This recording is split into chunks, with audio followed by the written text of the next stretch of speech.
Hello.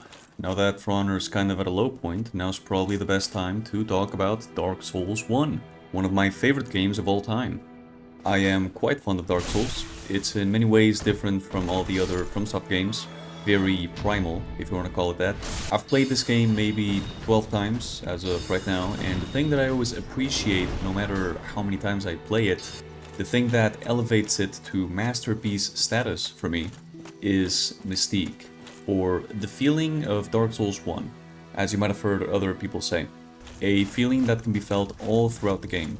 If I had to describe exactly what it was, I wouldn't be able to, but I can give examples. It's seeing a blurry glow in the far distance. You can't tell exactly what it is, or what's around it, but you know that there's something there.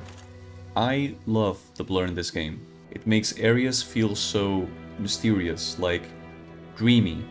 And even though it was a good idea to ditch the blur for other more fast-paced, action-focused games like Dark Souls 3 and Elden Ring, this one feature completely elevates the feel of Dark Souls 1, and I think I'm not alone on that.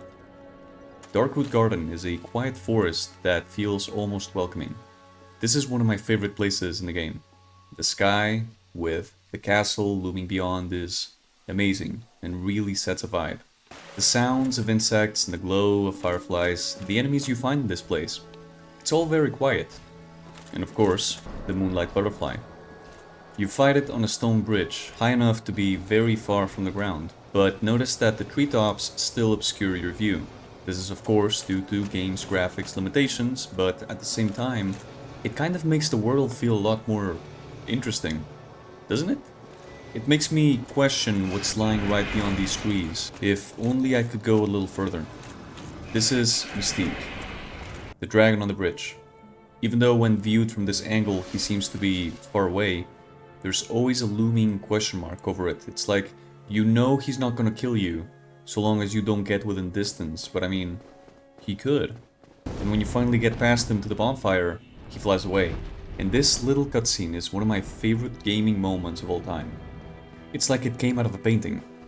Dark Souls 1 has the most interesting depiction of dragons in any story for me. And this is only backed up by the game's visual aesthetic.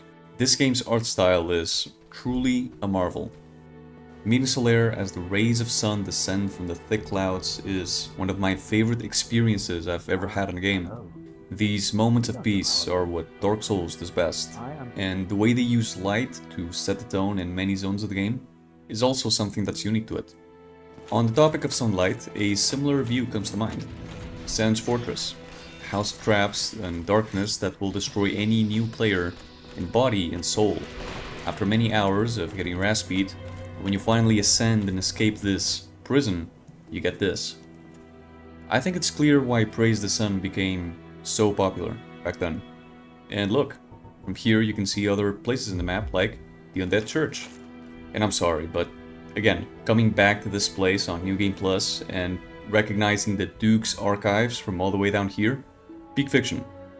The way Dark Souls 1 takes you on a journey from this very tiny little Firelink shrine to the depths of the abyss and the castle above the clouds is truly magnificent.